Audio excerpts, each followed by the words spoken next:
الرجيم.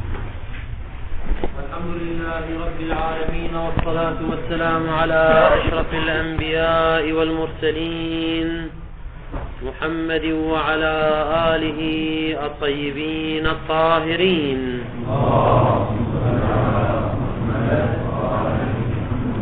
جهاز يشتغل. كان كلامنا في تحديد معنى المشتق،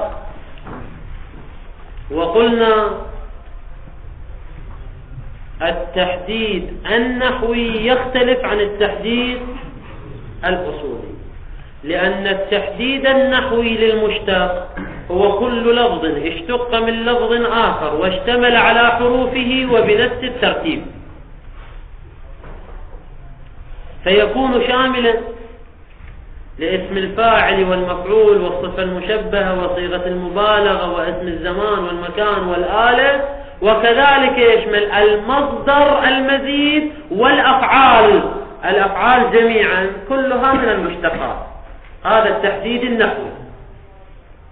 ولا يشمل الجوامد، قلنا كالزوج والزوجة والأمة والعبد وغير ذلك. أما التحديد الأصولي للمشتق فيقول المشتق نشترط فيه خصوصيتين. الخصوصية الأولى أن يكون شنو؟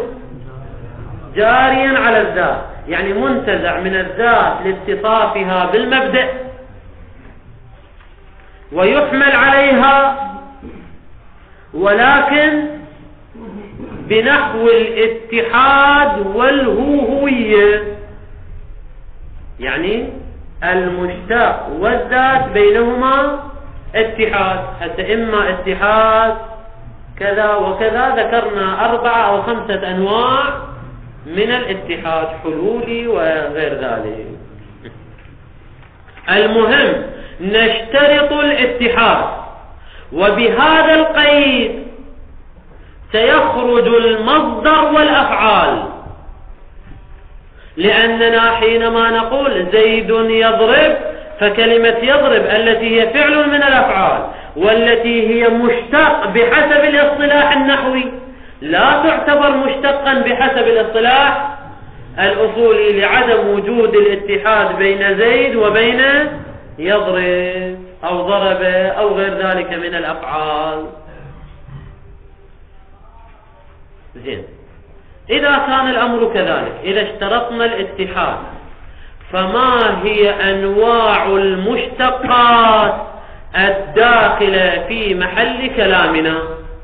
قلنا في الدرس السابق تدخل جميع أنواع المشتقات التي لها اتحاد مع الذات، فيدخل اسم الفاعل واسم المفعول والصفة المشبهة وصيغة المبالغة واسم الزمان واسم المكان واسم الآلة وغيرها، كلها داخلة في محل كلامنا. قلنا لماذا؟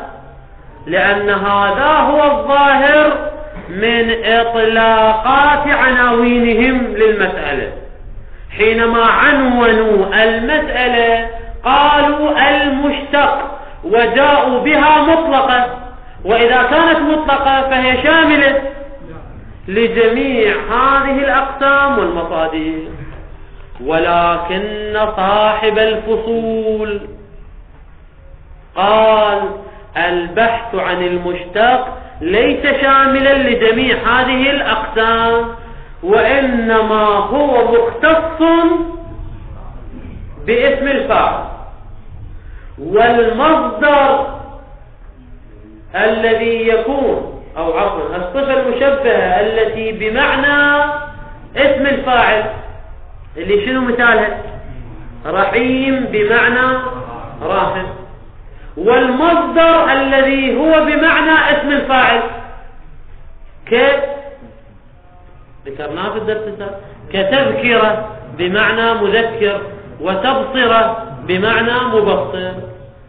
فخصص البحث باسم الفاعل وما يلحقه، اسم المفعول واسم الزمان واسم المكان واسم الآلة وصيغة المبالغة، فجعلها خارجة عن محل النزاع في البحث الأصولي. ثم تساءلنا ما هو منشأ هذا التوهم والتفصيل من قبل صاحب الفصول؟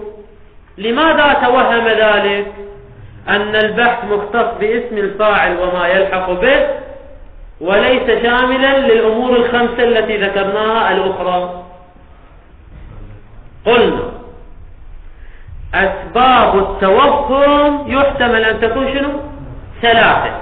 يظهر من كلمات صاحب الفصول أن الأسباب ثلاثة.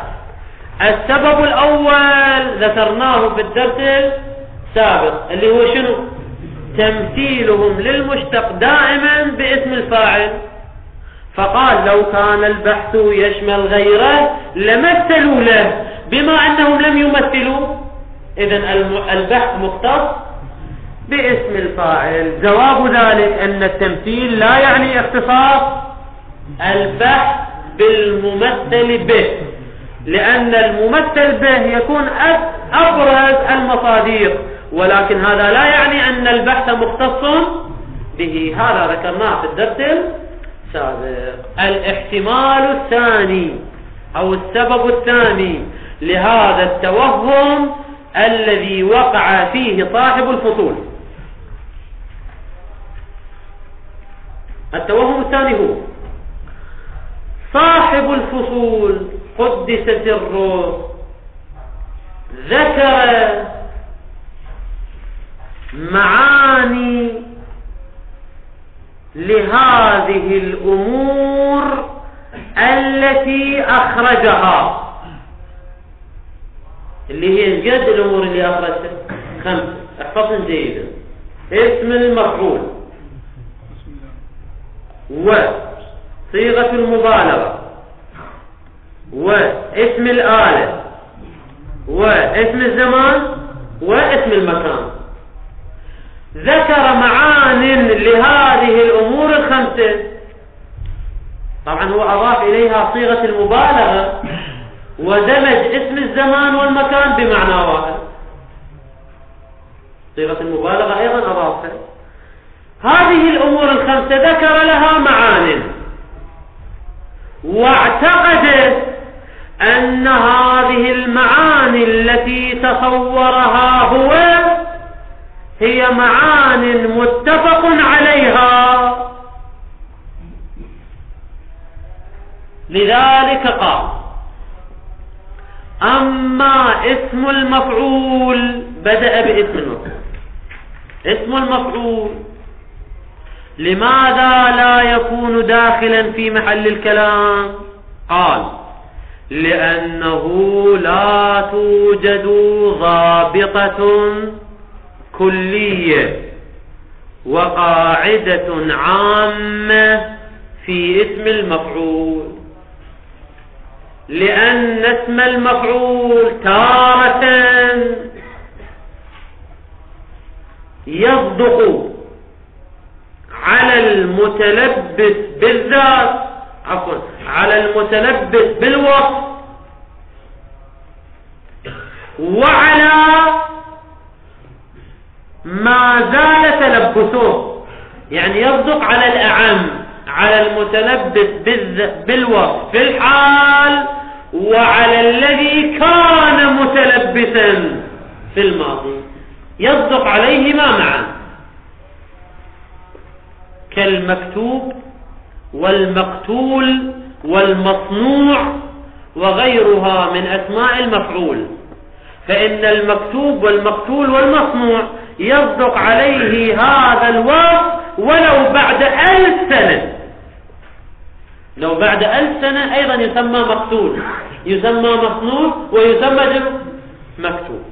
ففي هذه الأمثلة اسم المفعول يصدق على الأعم من المتلبس في الحال أو كان متلبسا في الزمان الماضي. ولكن بعض أسماء المفعول مختصة بالمتلبس بالوصف في الحال فقط وفقط، بالفعل، ولا يشمل من كان متلبسا وزال عنه التلبس. مثلا ككلمة مملوك، كلمة مملوك تصدق على ماذا؟ على الذي الآن هو مملوك. أما من كان مملوكا في الزمان السابق والآن هو ليس مملوكا يسمى مملوك أو لا يسمى؟ لا يسمى مملوك. مقدور، مقدور هو اسم مفعول. زين مقدور يعني شنو مقدور؟ الآن مقدور. أما لو كان سابقا مقدورا والآن نحن نعجز عنه هو لا يسمى مقدورا. والنتيجة اسم المفعول على نوعين: تارة يكون صادقا على الأعم من المتلبس بالفعل ومن الذي كان متلبسا وزال عنه التلبس، كالمصنوع والمقروء والمكتوب وغير ذلك. وتارة يكون مختصا بالمتلبس بالفعل، إذن فيه ضابطة أو ليس فيه ضابطة؟ إذن ليس فيه ضابطة، ولذلك هو خارج عن محل كلامنا. أما اسم الزمان والمكان فقال صاحب الفصول هو خارج عن محل كلامنا للقطع والجزم بأنه صادق على الأعم من المتلبس في الحال ومن الذي كان متلبسا. يعني بعد ما نحتاج نبحث أنه يصدق على الأعم أو يصدق على خصوص من تلبس فعلا، لا، جزما ويقينا وقطعا هو صادق على الأعم. كقولنا مثلا عاشوراء، عاشوراء اسم زمان وهو صادق حتى على عاشوراء التي في وقتنا وزماننا، وكذلك صادق على عاشوراء التي كانت في سنة 61 هجرية. فهذا اسم زمان يصدق على الزمان الماضي وعلى الزمان الحالي وعلى ما يأتي في المستقبل أصلا. حتى في المستقبل إذا جاء يوم 10 من محرم شو نسميه؟ عاشوراء. فهو نقطع بأنه موضوع للأعم. طبعا مقصودنا من الأعم واضح إن شاء الله، مو في قبال الصحيح. الأعم يعني الأعم من المتلبس بالفعل أو من كان متلبسا وزال عنه تلبس. وكذلك اسم المكان كقولنا مقتل. المقتل اللي هو مكان القتل يصدق على المكان أنه مقتل قبل 1000 سنة، والآن أيضا يصدق عليه أنه جنس مقتل. فاسم الزمان واسم المكان لماذا ليس داخلا في محل كلامنا؟ لأننا نقطع ونجزم بأنه موضوع للأعام. هذا ما يقوله صاحب. وهكذا صيغة المبالغة. صيغة المبالغة ماذا تعني؟ تعني اتصاف الذات بالوصف ولكن بشكل قوي ومؤكد، كوصف البناء والنجار والحداد. بناء صيغة مبالغة، هذه لماذا لا تدخل في محل كلامنا؟ الجواب: لأننا نجزم ونقطع ونتيقن أن صيغة المبالغة موضوعة وحقيقة في الأعم يعني شنو في الأعم؟ يعني هذا البناء سواء كان الآن بالفعل يبني أو لا، هو جالس في بيته للاستراحة، أيضا يسمى بناء أو لا يسمى بناء؟ يسمى بناء. لذلك نقول أحمد البناء، بينما هو الآن ما قاعد يبني، قاعد في بيته أو نائم أو غير ذلك، فهي صادقة على المتلبس بالفعل وعلى الأعم من ذلك. هذا أمر جزمي ولا إشكال فيه، لذلك هي غير داخلة في محل كلامنا. زين، إذن النتيجة اللي ناخذها من كلام صاحب الفصول إن هذه الأمور التي أخرجناها عن بحث المشتق بعد التدقيق في معانيها وجدناها لا فائدة من بحثها في علم الأصول، لأنها إما ليس لها ضابطة محددة كاسم المفعول، وإما نجزم بأنها حقيقة في الأعان. فذكر معاني لهذه الأمور ورتب عليها إخراج هذه الأمور من بحث المشتق في علم الأصول. هذا ما قاله صاحب الفصول. الجواب: يا صاحب الفصول، ما ذكرته من معان لهذه الأمور ليس أمرا متفقا عليه، بل هو أمر مختلف فيه، ولذلك جميع هذه الأمور داخلة في محل النزاع والبحث. ولعل منشأه، هذا الاحتمال الثاني قلنا، ولعل منشأ من هذا الزعم والتوهم من قبل صاحب الفصول بخروج هذه الموارد الخمسة، ولعل منشأ ذلك التوهم والزعم هو توهم كون ما ذكره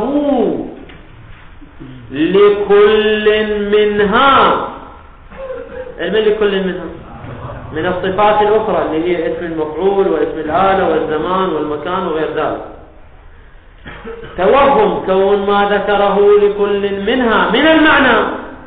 هاي من المعنى بمن متعلقة؟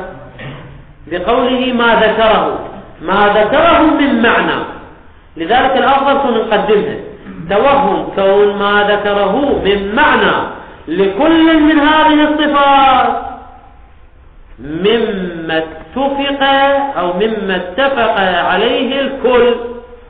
هاي مما اتفق عليه الكل جواب علم خبر لكون، كون ما ذكره اسم كون،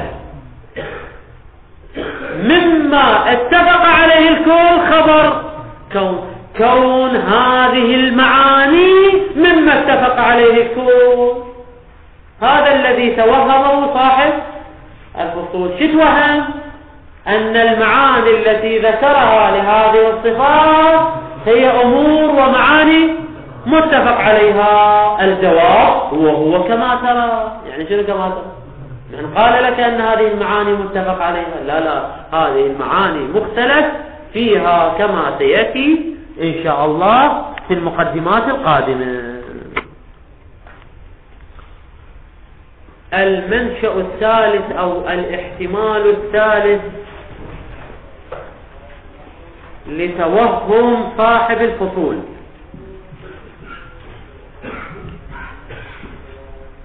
التوهم الثالث أو الاحتمال الثالث هو اختلاف المبادئ للمشتقات، لأن كل مشتق يحتاج إلى مبدأ تتصف به الذات وتحتوي عليه الذات لنشتق منها المشتق. إذا تذكرون بالمثال السابق ذكر قلنا زيد عالم هو المشتق، زين ما هو مبدأ الاشتقاق؟ هو العلم، لأن ذات زيد مشتملة على المبدأ وهو العلم، اشتققنا منها صفة، فكل مشتق يحتاج إلى مبدأ، والمبادئ متنوعة ومختلفة. نذكر 4 منها. الأول أن يكون المبدأ هو الفعلية، كقولنا زيد نائم،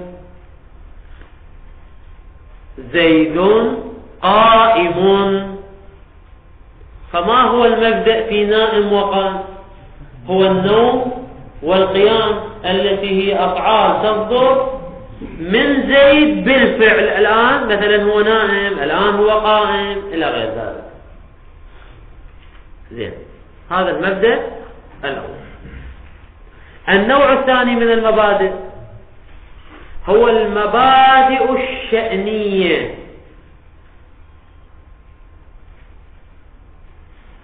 كما في اسم الآلة مثلا، كصفة المقراض أو المقص. فإن المقص والمنشار ما هو مبدأ اشتقاق كلمة مقص ومنشار؟ هو كون شأنيته شنو؟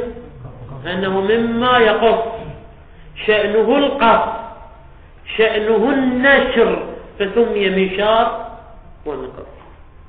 وهكذا المثمرة، الشجرة المثمرة. المثمرة يعني شنو؟ ما هو مبدأ الاشتقاق؟ من شأنها شنو؟ الإثمار. فلذلك الآن المبدأ الأول هو الفعلية، المبدأ الثاني هو الشأنية. المبدأ الثالث للاشتقاق هو الصنعة والحرفة،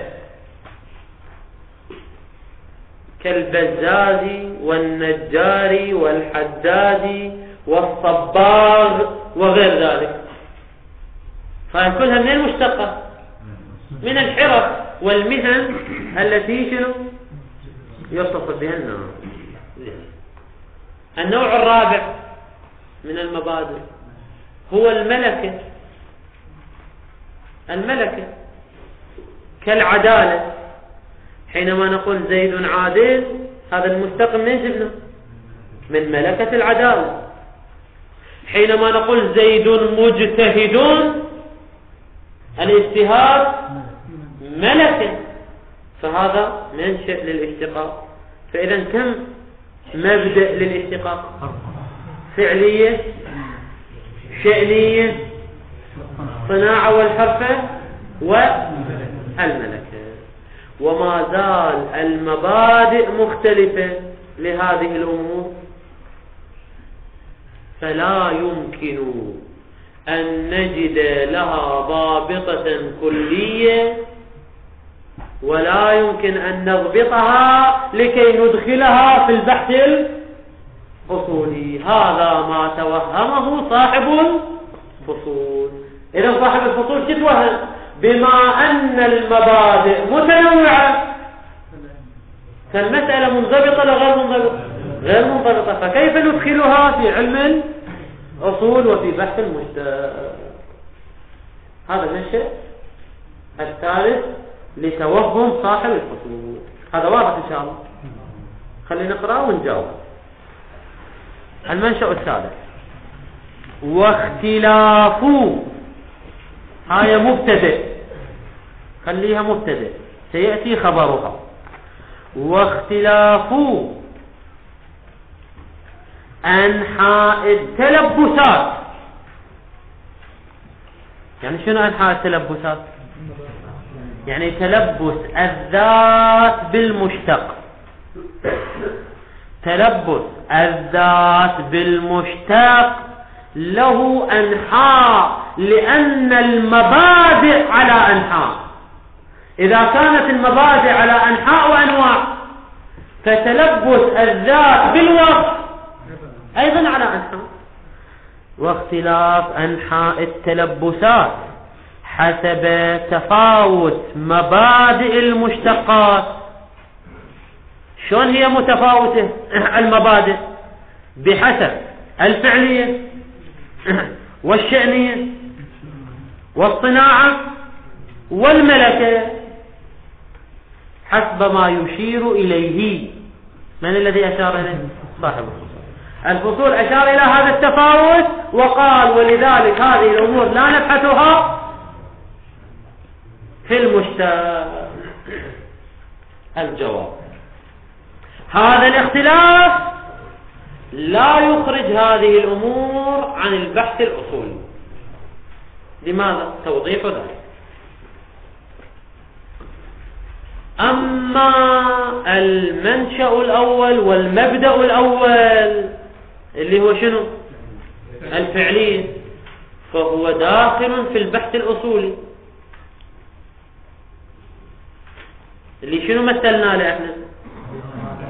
زيد قائم. زيد قائم، فنقول شو راح ندخله في البحث الأصولي؟ نقول زيد ما دام متلبسا بالقيام الآن فإطلاق قائم عليه هو إطلاق حقيقي. أما لو جلس زيد وانتفى منه شنو؟ القيام، فيأتي البحث. إذا وصفناه بالقيام وقلنا زيد قائم متى؟ بعد أن جلس، فهل هو استعمال حقيقي أم استعمال مجازي؟ شو نقول؟ إن قلنا بأن المشتق للأعان فهو حقيقي، وإن قلنا المشتق لخصوص ما تلبس بالواو بالفعل فهو مجازي. إذن يقع مجال للبحث أو لا مجال للبحث؟ مجال للبحث والنزاع موجود. هذا وين؟ الفعلية. زين نجي للثاني الشأنية، اللي هو شنو الشأنية؟ ضربنا له مثال الآلة أو المثمرة، الشجرة المثمرة أو الآلة. نقول أيضا هو محل للنزاع. فما دامت الشجرة لها شأنية الإثمار فإطلاق وصف المثمر عليها إطلاق حقيقي. أما إذا فقدت هذه الشأنية، يعني الشجرة تحولت إلى شنو؟ يبست وتحولت إلى حطب أصلا مو إثمار، فإطلاق الشجرة المثمرة عليها إطلاق حقيقي أو إطلاق مجازي بعد انتفاء الشأنية. الجواب: يأتي الخلاف. إن قلنا بالوضع للأعام فهو حقيقي، وإن قلنا الوضع للمعنى الخاص فيكون مجازي. وهكذا في المقص. المقص علم الموضوع قلنا له شأنية القص، فإذا رأينا مقصا ما زال صالحا للعمل وأطلقنا عليه مقص فهذا حقيقي أو مجاز؟ هذا حقيقي. أما لا، لو هذا المقاس مر عليه فترة من الزمن وتحول إلى حديد، قطعة حديد لا يستفاد منه للقص، فقد شأنية القص، فإطلاق كلمة المقص عليه إطلاق حقيقي أو مجازي؟ إن قلنا بالأعان حقيقي، وإن قلنا بالغصب فهو مجازي. هذا وين؟ بالشأن. أما الصناعة اللي هي شنو الصناعة؟ كالبناء والحداد وغير ذلك. زيد إذا كان الآن بناء وهو مشغول بالبناء فإطلاق البناء عليه حقيقي، زين إذا ترك المهنة، مرض أو كبر عمره وترك هاي المهنة، أو حصل على وظيفة صار شرطيا وترك مهنة البناء، زين هذا نقدر نسميه بناء. وإذا اسميناه بناء استعمال حقيقي لو مجازي، يعني تقدر تشير إلى هذا الشرطي الواقف في الشارع اللي كان بناء وتقول هذا بناء، حقيقي لو مجازي. إن قلنا بالأعم فهو استعمال حقيقي، وإن كان بالأخر فهو استعمال مجازي. هذا وين؟ في الصناعة. وهكذا في الملكة كالاجتهاد مثلا، من كان حائزا على الملكة بالفعل نقول هو مجتهد، سواء شرع في استنباط المسائل أو لم يشرع في استنباط المسائل، حتى ولو لم يستنبط ولا مسألة واحد، المهم هو وجود الملكة. فإذا وجدت عنده الملكة واستنبط بالفعل فهذا إطلاق حقيقي. لكن لو كانت الملكة عنده موجودة ولكن لا يستنبط ولا مسألة واحدة فهذا تسميته بالمجتهد حقيقي لو مجاز. في الجواب طبعا تسمية مجازية يكون نقول يعني، وإلا شنو مجتهد وما يستنبط لنا ولا مسألة فشو مجتهد يعني. لكن في البحث الأصولي شو نقول؟ إن قلنا بالأعام فهو إطلاق حقيقي، إن قلنا لا بالأخص فهو مجازي. إذن هذه المبادئ وتعددها وتنوعها لا يخرج المسألة عن البحث الأصولي وكونها موردا للنزاع والاختلاف. قال واختلاف أنحاء التلبسات، هذا مبتدأ، اختلاف أنحاء التلبسات الخبر لا يوجب تفاوتا في المهم من محل النزاع ها هنا. اللي هو شنو محل النزاع هنا؟ اللي هو المشتق. المهم من محل النزاع هنا هو أن المشتق موضوع لمن تلبس بالفعل أو هو شامل لمن كان متلبسا. هذا محل النزاع. يجري في المقام أو لا يجري؟ يجري في المقام، وإن كانت المبادئ متنوعة ومختلفة.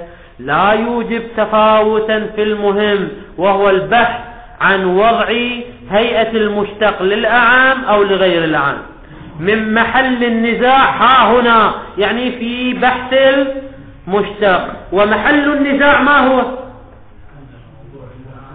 أن الموضوع للأعام أو لا للأخص، كما لا يخفى كما بيناه بشكل تفصيلي. زين. ثم لا يبعد، هذه المسألة أشرنا إليها في الدرس السابق. يريد أن يقول المصنف قدست الروح إن المشتق الأصولي أعم من المشتق في الاصطلاح النحوي، وذلك لأن المشتق الأصولي شامل لبعض الجوامد، بينما المشتق النحوي ليس شاملا لهذه الجوامد. توضيح ذلك: ضابطة المشتق الأصولي هو كل ما كان جاريا على الذات ومتحدا معها بنحو من الاتحاد. كل ما كان جاريا ومحمولا على الذات وشنو؟ متحدا معها. هذا يجري فيه البحث والخلاف، وهذا يكون شاملا لبعض الجوانب كوصف الزوج والزوجة والعبد والأمة. هاي كلها شنو؟ جوانب. ولكن مع ذلك هي تحمل أو لا تحمل؟ نقول زيد زوج وهند زوجة. زين، أيضا يدخل في بحث المشتق.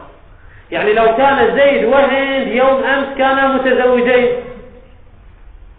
فحينما نطلق الزوج على زيد، زيد زوج، هذا إطلاق حقيقي. وحينما نقول عن هند، هند زوجة، هذا إطلاق حقيقي. زين، افترض اليوم طلقته هند، لو هو طلقها طلقها، كل شيء يصير في الوقت، طلقها زيد. زين، اليوم هو زوجة وليس زوجة بالفعل، وليس زوجة، وهي ليست زوجة. زين، إطلاق الزوج على زيد وإطلاق الزوجة على هند إطلاق حقيقي لو مجازي؟ هنا يجي الخلاف بعد. إن قلنا بالأعام فهو إطلاق حقيقي، وإن قلنا لا فهو مجازي. إذن محل البحث عن المشتق والنزاع في المشتق هو شامل لبعض الجوامد، وهذه الجوامد يصدق عليها عنوان المشتق في علم النحو أو لا يصدق؟ لا يصدق عليها عنوان المشتق في علم النحو. إذن هاي صفة امتياز علما وزيادة وخصوصية علما للمشتق الأصولي. وإذا تذكرون في الدرس السابق قلنا فتكون النسبة بين المشتق النحوي والمشتق الأصولي هي العموم والخصوص من وجه. نقطة الاجتماع، اسم الفاعل واسم المفعول واسم الزمان والمكان وصيغة المبالغة والصفة المشبهة واسم الآلة، هذا كلها شنو؟ هو مشتق نحوي ومشتق. نقطة افتراق المشتق الأصولي عن المشتق النحوي هو هذه الجوامد التي تحمل على الذات ومتحدة مع الذات. زين، نقطة افتراق المشتق النحوي عن المشتق الأصولي هو المصادر المزيدة والأفعال. طبعا ليش نقيدها المصادر المزيدة؟ لأنهم قالوا المصادر المجردة خارج عن محل الكلام. المهم المصادر المزيدة والأفعال مشتق في علم النحو، لكنها ليست مشتقا حسب الاصطلاح الأصولي، لأنها لا تتحد مع الذات. الفعل ليس متحدا مع الذات. قال ثم إنه لا يبعد أن يراد بالمشتق في محل النزاع. يا محل النزاع يعني بالاصطلاح الأصولي مو بالاصطلاح النحوي. أن يراد بالمشتق في محل النزاع يعني حسب الاصطلاح الأصولي ماذا يراد؟ مطلق ما كان مفهومه ومعناه جاريا على الذات ومتحدا معها، كما بينا، جاريا على الذات ومنتزعا عنها. قلنا يكون جاري على الذات ومنتزع عن الذات. قلنا الانتزاع يكون بملاحظة أي شيء، بملاحظة الاتصاف بالمبدأ. زين، المبدأ نشترط فيه شيء؟ يقول لا، سواء كان المبدأ عرضا أو عرضيا. خلي اقرأ في عبارة ثم نشرح. قال أن يراد بالمشتق في محل النزاع مطلق ما كان مفهومه ومعناه جاريا على الذات ومنتزعا عنها بملاحظة. هاي بملاحظة قيد علم للانتزاع. منتزعا عنها كيف ينتزع؟ بملاحظة اتصافها. اتصاف من؟ اتصاف الذات بعرض أو عرضي ولو كان جامدا، ولو كان هذا الوصف جامدا كالزوج والزوجة والرق والحر. نرجع للعبارة، قال بعرض أو عرضي. ما هو مقصوده من العرض ومن العرض؟ العرض والعرضي عند الفلاسفة والحكماء بمعنى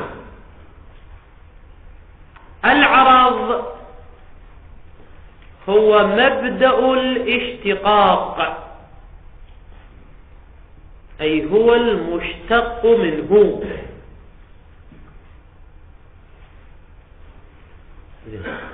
أما العرضي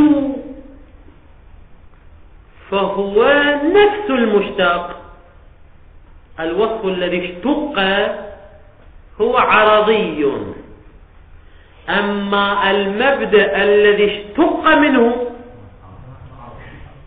فهو عرض. مثلا زيد عالم، أين هو العرض وأين هو العرضي؟ العرض هو العلم اللي هو المبدأ، والعرضي هو عالم.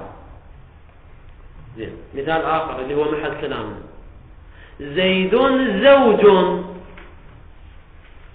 أين هو العرض وأين العرضي؟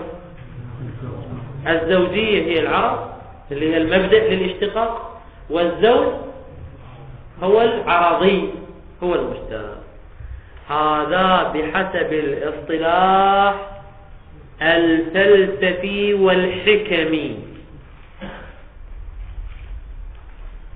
ولكن الآخون قدس سره فسرهما بتفسير آخر، فقال العرض هو المبدأ الذي له حظ من الواقعية، أي له تحقق في عالم الخارج وله مصداق في عالم الخارج. إذا كان له تحقق وله مصداق هذا شو نسميه؟ عرض، فيكون شاملا لكل الأعراض التسعة المقابلة للجوهر، كالبياض والسواد وغير ذلك. فالبياض والسواد يسمى عرض. لماذا عرض؟ مو لأنه مبدأ ومشتق منه وإلى آخره، لا، لأن له حظ من الواقعية والوجود الخالد. أما العرضي فهو الأمر الاعتباري والانتزاعي الذي لا تحقق له في الخارج ولا مصداق له في الخارج. نعم، الأمر الانتزاعي له منشأ انتزاع في الخارج كالفوقية والتحتية. الفوقية والتحتية ليس لها مصداق في الخارج، وإنما لها منشأ انتزاع في الخارج. أما الأمر الاعتباري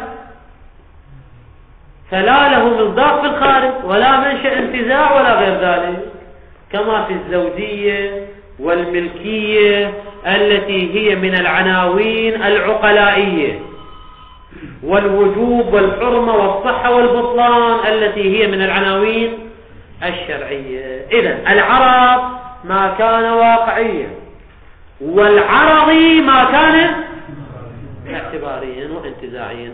هذا ما يقوله المصنف قدس سره. لذلك يقول ومنتزعا عنها بملاحظة اتصافها بعرض. يعني شنو بعرض؟ يعني المتأصل والموجود خارجا، أو عرضيا يعني إذا كان أمرا انتزاعيا أو اعتباريا. ولو كان جامدا، هاي ولو كان جامدا إلما ترجع، مو بعرض أو عرضي، لا، الأصل مسألة ما كان مفهومه جاريا على الذات ولو كان هذا الشيء شنو جامدا، كالزوج والزوجة والرق والحر. طبعا الزوج والزوجية والرق والحرية هاي كلها أمثلة علما للعرض لو للعرضي، للعرض لو للعرضي، كلها للعرضي، لأن الزوجية أمر اعتباري، والرقية أمر اعتباري، والحرية أمر اعتباري، وهكذا. ولكن هي مشمولة ببحث المشتق أم لا؟ مشمولة ببحث المشتق، كما بينت أنه بعد أن انتفت إلى آخره يصدق عليه زوج أو لا يصدق عليه زوج.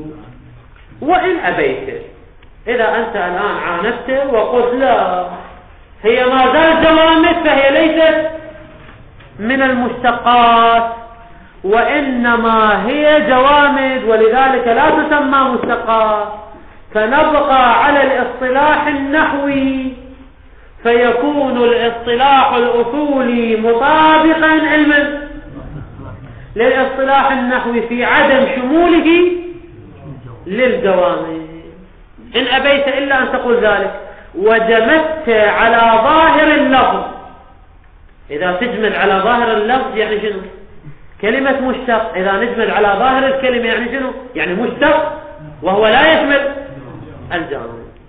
إن قلت كذلك نقول التسمية ليست مهمة يا أخي، لا تسمي مشتق، هل سميته مشتق ما سميته مشتق، يدخل في محل بحثنا أو لا يدخل؟ يدخل في محل بحثنا كما بينا. من كان زوجا في اليوم السابق وأطلقنا عليه كلمة الزوج فهل هو إطلاق حقيقي أم إطلاق مجاز؟ من كان عبدا مملوكا في اليوم السابق وصار حرا الآن فإطلاق المملوك عليه مجازي له حقيقي. إذن يدخل في محل النزاع أو لا يدخل؟ يدخل في محل النزاع وإن لم نسمه مشتقا. قال وإن أبيت إلا عن اختصاص النزاع المعروف بالمشتق، يعني اختصاص بها مشتق النحوي ما يشمل الجوامد، كما هو قضية يعني مقتضى، كما هو مقتضى الجمود على ظاهر لفظه. لفظ من؟ لفظ المشتق. إذا جمدنا على ظاهر لفظ المشتق ماذا نفهم منه؟ شامل للجوامد أو ليس شامل للجوامد؟ ليس شامل للجوامد. طبعا هذه العبارة شوية لأخذ شوية صايغة الصياغة شوية مو صحيحة لغة ولا تفي بالمعنى. الآن احنا شرحناها لكن المفروض أن نصيغ صياغة ثانية. الصياغة الثانية الصحيحة هي هذه، أن نقول وإن أبيت إلا عن إرادة المشتق المصطلح عند النحويين كما هو مقتضى الجمود على ظاهر لفظه. إن أبيت إلا عن ذلك جواب شنو؟ لكن هذا القسم من الجوامد شنو؟ يدخل في محل النزاع وإن لم يسمى شنو؟ مشتقا. فهذا القسم من الجوامد أيضا محل النزاع، يعني شنو أيضا داخل في محل النزاع وإن لم تسمه مشتقا، كما يشهد به نفس الشاهد على ذلك يأتي. والحمد لله رب العالمين، وصلى الله على محمد وآله الطاهرين.